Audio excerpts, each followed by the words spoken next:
It's actually my honor and privilege to introduce to you your self-confidence speaker. As you can already see, Mike Gombita is going to speak with you on self-confidence. Mike is a graduate assistant student here at Misericordia University working in the alumni office. He graduated last December with a communications degree and is going onward to complete his master's degree. He stuck around to help at the university here. Little known fact about Mike is he's actually a Harlem Globetrotter. You can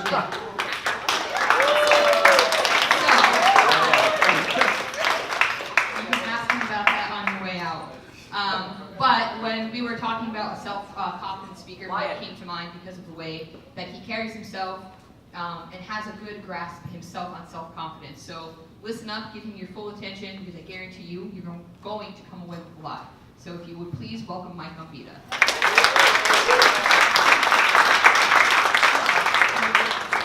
How we doing, everyone? Good! I love the energy coming in as soon as we walked in. Absolutely amazing. So kind of to get to know a little bit very quickly, we're going to have a speed round. Everybody shout what school you guys go to right now. 3, 2, 1. Okay, good thing. What things are you guys interested in? 3, 2, 1. Did I hear Fortnite or anything? No? Just me? Okay. Well, talk about the generation gap. But so obviously, as you can tell, my presentation today is going to be on self-confidence, specifically through the lens of self-confidence. Obviously, Shannon had a very nice introduction to get to know about me, but just a little bit more about my background. My hometown is from Equinox, Pennsylvania. So if we take, somebody said, holy Moses. If you were to take, this is Pennsylvania up here, we are right up here, and currently we're here. So I live in the middle of nowhere, basically. But also, obviously, as told before, I attended Misericordia University to just study communications. That is anywhere from digital marketing, social media, videography, photography, newspaper, radio, you name it. If you hear it, if you see it, if you scroll through it, I'm probably responsible for that. And currently, as you know, I'm serving as our digital media graduate assistant of our University Advancement Department. So it is a proud privilege and honor to be continuing my education here, as well as being able to work here with some fine students that come and go here through Misericordia. So, going into self-confidence. There was a quote that was given to me my senior year of high school during our soccer team in the fall season. It was called, and we had a group of daily affirmations that we worked with. One of the things that stuck out to me the most was, I am the captain of my ship, I am the master of my fate. I'm a communications major, I know how to do that. So. Yeah. But really, when we think about this quote, it's really with us. We're responsible for steering our ship or our life. And we're going to reach obstacles, we're going to reach these huge waves that come and go that will question our motivation to continue our journey. So with that, with the questioning our motives and our motivation, that really is our self-esteem as well as our self-confidence.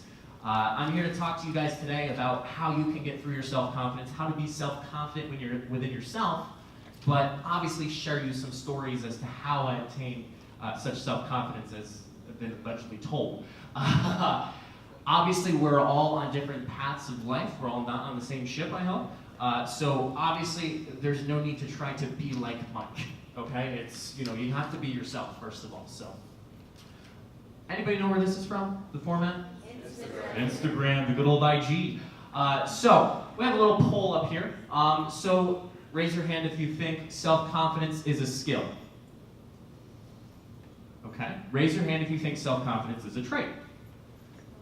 So, the dead giveaway here is I'm here today presenting to you on self-confidence, which can be learned from. So, I believe 100% that self-confidence is a skill that you can learn from. So going back to it, I wanted to share some ideas and thoughts on how to be self-confident, but we kind of have to set the story a little bit to kind of get to know where I'm at in life exactly. So kind of to talk about it, just this past 2017 year, I was serving as a final year as an orientation coordinator. I really appreciated the energy because that's the same energy that was brought through each and every day by our orientation leaders. What we'd be responsible for is welcoming first-year students. In my time as being an orientation coordinator, I welcomed approximately 1,295 first-year students. So that is 3/4 of our population here on campus. So I'm very proud to have represented that in the 3 years that I've done it. I was still involved as a student and friends, of course. So when you get to college, I hope, if you are interested in college, your schedule is very sporadic. You have classes from 9 to 10, then you have lunch from 11 to 12, then you have a meeting from 12:30 to 1, you have a get-together from 8:30 to 9 o'clock, and then you're studying from 11 till 2 a.m. in the morning, depending on your schedule, obviously. But obviously I have friends. I still do, don't worry. Even for me, there was just friends that you could walk down to the hall, knock on the door and say, hey, you want to go to lunch? Do you want to hang out? Things like that. Obviously I had a girlfriend that I was happily with for 2 years. The adventures that we went on and the experiences we had were absolutely amazing. And then the final thing in last year is I had job assurance. Working as a digital media graduate assistant, I had the job security back in September. So I had nothing to worry about graduating in December, being like, oh my gosh, I'm graduating. Am I going to find a job? What am I going to do? I knew I had that job working. Now, jumping to today, July 10th, 2018. I have a new job.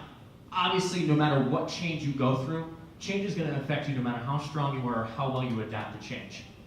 I had a restricted schedule. Instead of that sporadic environment of 9 to 10, then 11 to 12, I work Monday through Friday from 9 a.m. to 4:30 p.m. Which then kind of had to adjust to my friends' schedules of if we wanted to play a game of basketball. Now, obviously, we couldn't schedule at 12 because I had work. Probably they would allow me to go play basketball, but Lauren's shaking her head. That's my boss back there, by the way. That's Lauren. They'd probably say no. But obviously, we'd have to adjust to the schedule of working later in the afternoon or maybe even the weekends when I was available. Friends are currently home or away. Just working with some of my current classmates, a lot of them graduated this past spring. So now they're on to bigger and better things in life, being away from Misericordia, but being successful as well. But then some of the friends that are still going here, they're home for the summer. They're enjoying and taking the time to celebrate and enjoy their summer break of having a hard semester, a hard-working semester that they had. And obviously, as you can tell, I am no longer with my girlfriend. Just this May, we had to make a decision on just career paths and just general life, and it really just didn't work out the way that it was. It was very civil, I might add. It wasn't anything that was, anything down, spiraling and crashing and burning, but it was a really civil relationship that we had, and we parted ways, and now both of us are on to bigger and better things. So obviously, as you could tell from today, there was a lot of things that I was working with today that really depended on myself. I had no girlfriend to go to. I had no friends that were easily down the hallway to knock on the door saying, hey, can you help me? I was currently still am the only graduate assistant that works in a department. We have graduate assistants. We have, I don't know how many graduate assistants we have, but we have a bunch of athletic graduate assistants that help with soccer teams, basketball teams, football teams. So really their schedule is kind of different from mine, where I'm working in a business environment where they're working in an athletic environment. So there really wasn't anybody to turn to and saying, hey, do you know why this is the way that it is? Or do you know why I haven't gotten my direct deposit yet? I know it's not funny to you guys because you haven't won that yet, but working with that, I really had to rely on myself. I had to rely on the decisions that I had to make, and I had to rely on my skills and abilities to trust myself into knowing that I was self-confident and knowing that I was able to make those decisions. Whether they were right or wrong, I had to trust myself. So finally going into some of the tips and tricks that I've learned myself for a couple of months, but I think going through college definitely has worked out in which I've learned some of these things. So obviously if you are taking notes, which, wow, good for you. So here are some tips and tricks that I would think can help you build self-confidence. Self-confidence tip number 1, know what you're great at. I know a lot of the times we harp on the negatives.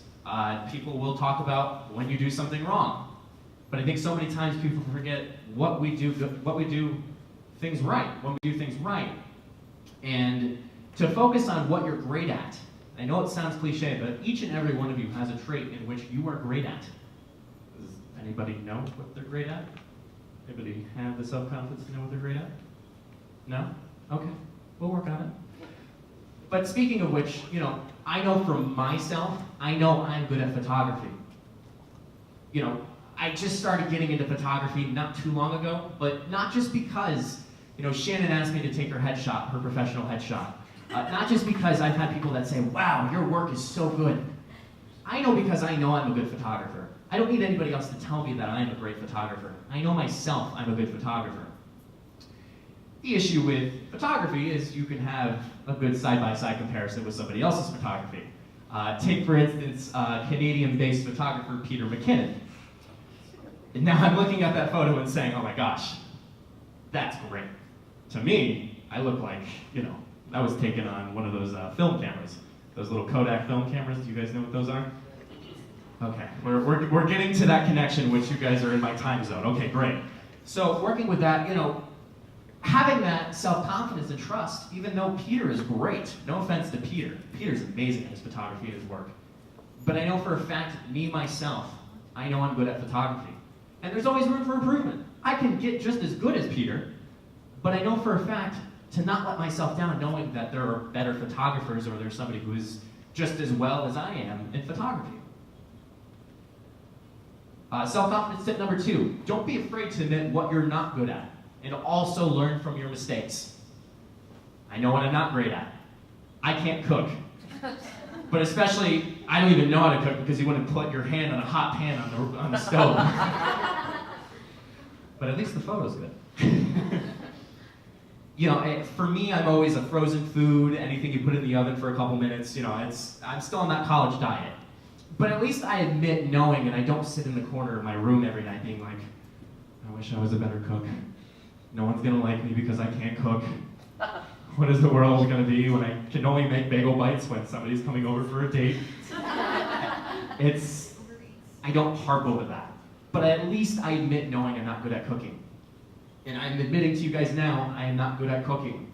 So if you guys are asking if you want me to make fresh chicken and broccoli, I can't make fresh chicken and broccoli. Now some of you are probably thinking, anybody cook actually? Like anybody know how to cook well? Okay, so maybe some of you are thinking to yourself, this kid's 22, doesn't know how to cook? I mean, I can make chicken and broccoli. If you thought to yourself that you can make that chicken and broccoli, you're already winning at self-confidence. Now, if I handed you a camera and said, hey, can you take photos for me, would you?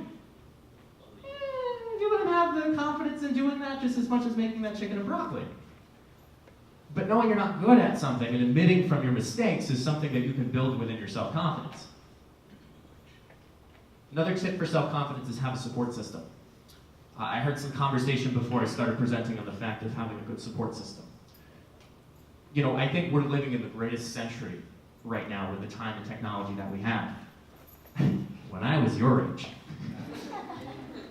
I used to have to call the house with the house phone. And I had to hope that my friend was on the other line. If not, it would be mom, dad, aunt, uncle, Graham. Hello? Hi, can I speak to Logan? Yeah, what do you want to talk about? Just want to talk. All right, here he is. Before that, God forbid, you had to write a letter, put it in the envelope, send it to the post office, get it delivered. Hopefully the person had time to write back to you, and then you had it back and forth. That was pen pals, correct? Yes? Yeah. I don't know why I'm looking in the back, but that's the thing. I'm not saying that. But don't make me come back there. But speaking of which, we have these things. Cell phones. We can FaceTime, we can Snapchat, we can text, we can tweet at each other, DM each other, send us funny cat videos that we send to each other on Instagram. Lauren does that to me so often. But just knowing what I'm getting at is, you should have a good support system. Here's mine. That's Victoria, that's my dad, that's Trent, we call him the house, that's me obviously, that's Sasquatch, who is my brother Philip, but he's only 16 and he's taller than me. My mom, that's Jess, that is my roommate for life, Matt. Matt has been my roommate for 3 years, and will continue to be my roommate for life. Over here, that's Kara, she's local, that's Danny, I had the pleasure of working with, that's Alexa, that's Steph, and then obviously this is my team, Jackie, Lonnie, Lauren, Jeff, and there's obviously me. But what I'm getting at is it doesn't matter how big or how small your support system is. What you're able to do is you're able to talk about your insecurities and your doubts to them. And they're willing to be very open and non-judgmental of you and of saying, I don't know if I can do this. I don't know if I have the confidence in myself to know what I'm doing.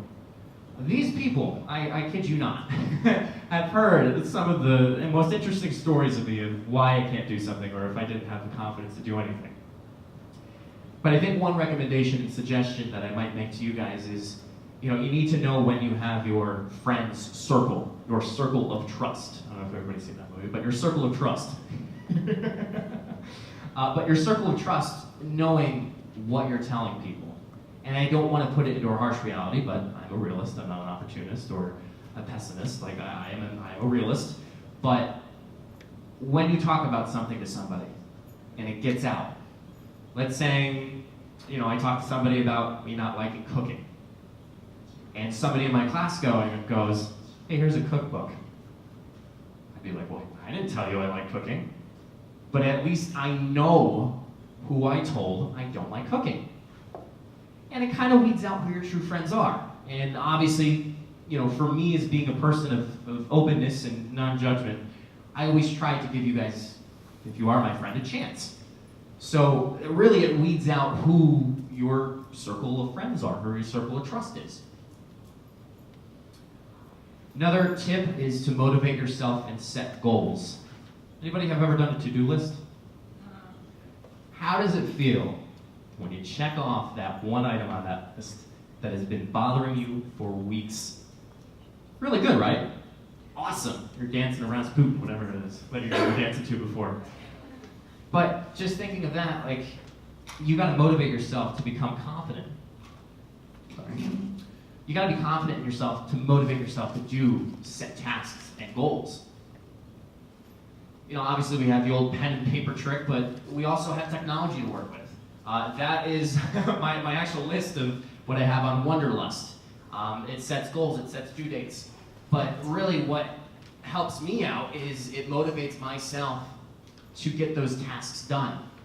I'm currently in a healthcare law class.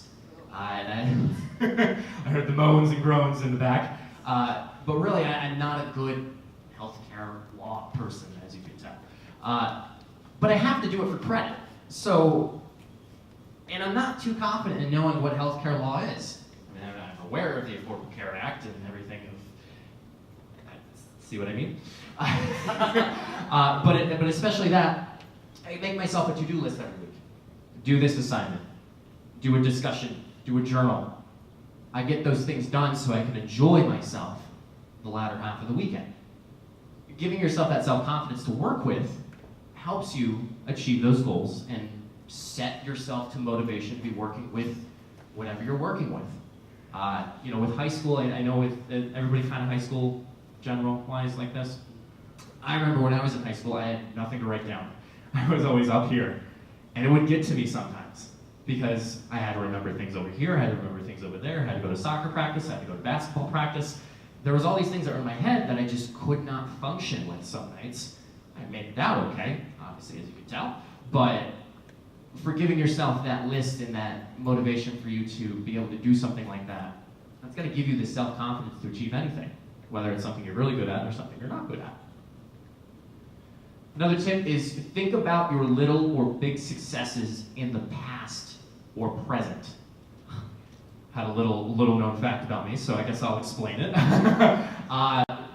Back in 2015, I had the opportunity to enter myself to win a contest with the world famous Harlem Globetrotters. The contest was being able to send a submission video to me doing tricks, and it ended up being a voting contest, and I ended up winning, and obviously I donned the red, white, and blue. Also up here was part of our orientation. That's Bailey right there, that's myself. It's been a successful orientation when you handle 430 students for one-day orientation as well as a 4-day orientation. Obviously graduating. Graduation, I cannot wait until you guys experience graduation, whether it's high school or college. And if there's something that's going on during that time when you have to turn the tassel from right to left, everybody confuses if it's right to left or left to right, get rid of that for the day because you want to experience graduation, walking across that stage, receiving your diploma, shaking that hand, photo-opping and getting flowers, kisses, whatever it may be from your family. It is a good moment to have. Obviously right here, that is our annual event that we have. It's called 50 Nights to Commencement. It has been going on for about 6 years.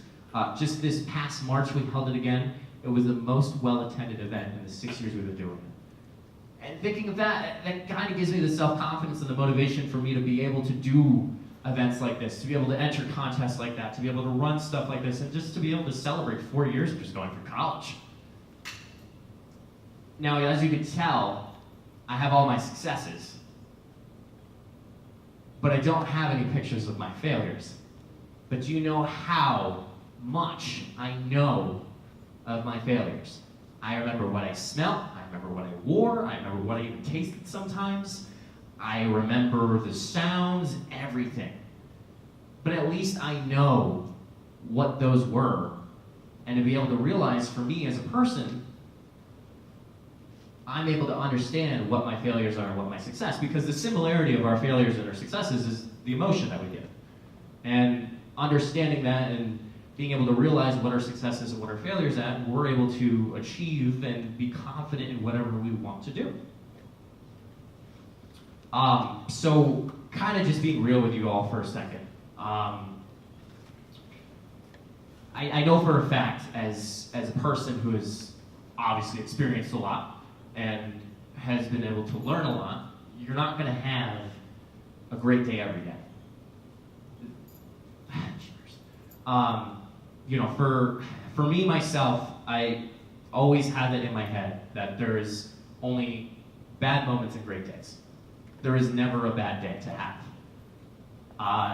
Unfortunately, actually just happened to me this past weekend. I really had a bad night.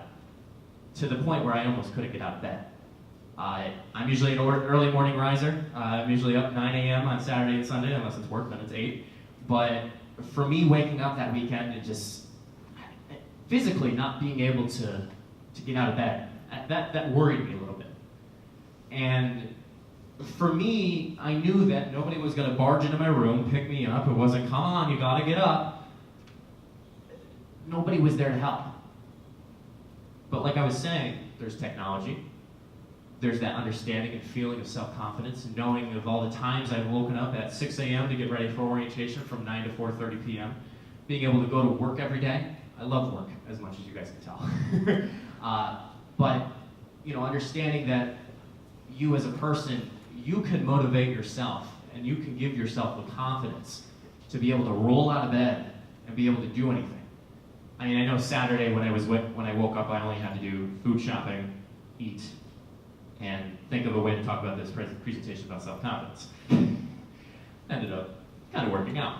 But knowing that God has given you an extra day, God has given you another day to do something new, to do something different, to be able to get out of bed, that should give you the self-confidence to do whatever you want to do. You're giving yourself a whole another day to work with. Because if the day before didn't work, there's always tomorrow. But like I was saying before, there's only bad moments and great days. And there is going to be times when there's going to be multiple bad moments. And to the point where it could get to you. I mean, as me being 22 years old who allegedly has good self-confidence, both personally and professionally in life, it gets to you sometimes. But knowing that you have the self-confidence to roll out of bed, that could be your first confidence booster of the morning, is knowing today's a new day, I know what I have to do, we're going to do it. Grab the bull by the horns, as some would say. Exactly. One more thing. Lauren was going to grab the stop button. But one more thing. You guys have a lot of energy, and I'm glad that I have this little activity for us. I know everybody's like getting ready, but it's not too much. I apologize. It's not as much as you think. And it was about Saturday Night Live. Anybody watch Saturday Night Live? The ratings are huge. But there was one show, classic in particular, that's ran by Al Franken. He played and portrayed the actor Stuart Smalley. Anybody know what I'm talking about? Oh, good. We're good. It's called Daily Affirmations with Stuart Smalley. In the one episode in particular, he was talking to Michael Jordan. We all know who Michael Jordan is, right? Kind of? Okay. He's like LeBron James, but of the 1995. We all know who LeBron James is, right? They weren't born in the 90s. The Vine, LeBron James. We all know what Vine is, right? Just gotta keep going to those time gaps to getting to the point of where you guys are at. Oh my gosh. Silly bands. Okay, alright. Not that it has anything to do with this presentation. At least I know what you guys are talking about. Understand. What's that? We're lost. Oh, now you're lost. It's rubber bands and shapes. Huh? Yeah, they're so cool, they're expensive. Are we getting an explanation of what silly bands are? Yeah. Alright, great. Yeah.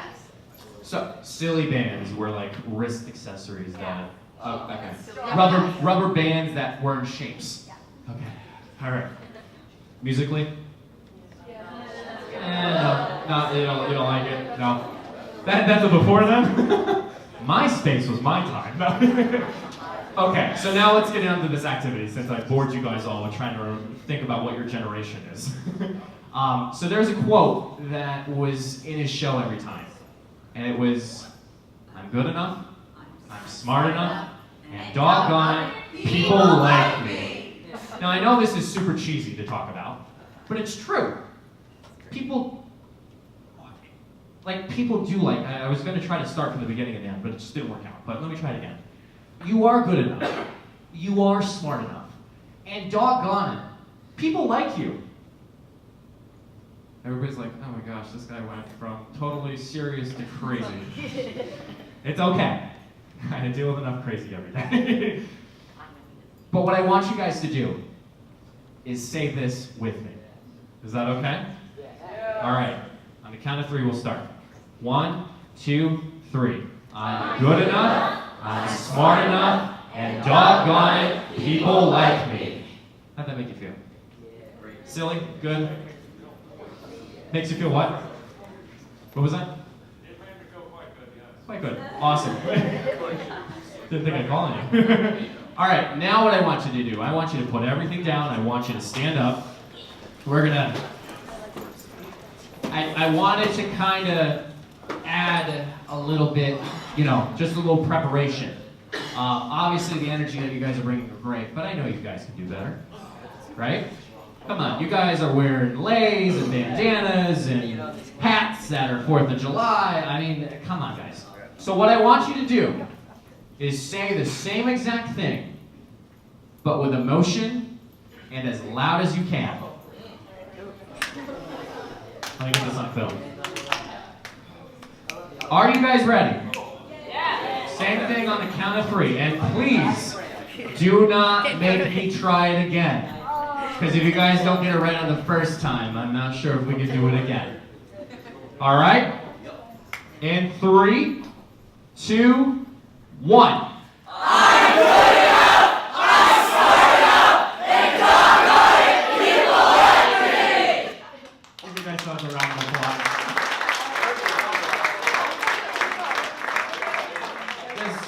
Does anybody have any questions or comments, concerns, joys, and praises that I can address in terms of self-confidence? No? We're all good? All right, guys. Thank you guys so much.